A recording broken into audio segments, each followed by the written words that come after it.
Salut!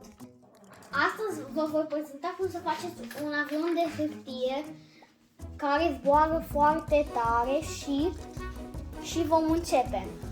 Și aș vrea să strângem 100 de like-uri și să dați și subscribe și începem. Facem așa.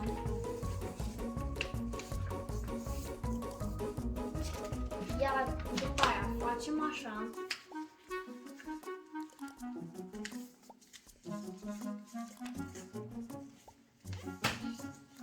Băgăm vârful aici.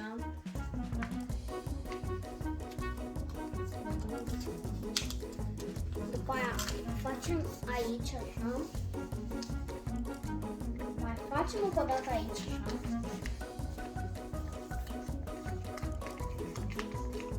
Iar după aceea facem, adică o deschidem așa.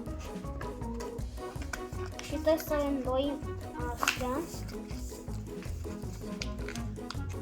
Și după aia această chestiune de aici trebuie să fie îndoită așa. Deci, trebuie să fie îndoită așa.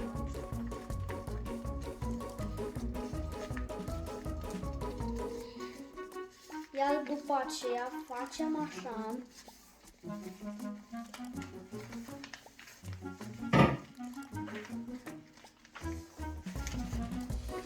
Facem așa.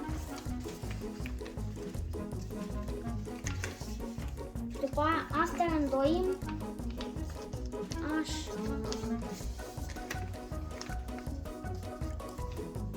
Suntem aici. Deci să fie așa. Îndoim așa.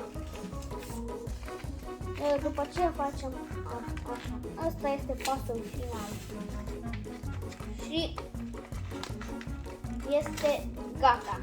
Și o să vă prezint cum merge.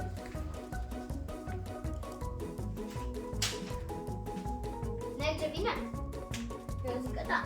Nu știu ce ziceți voi.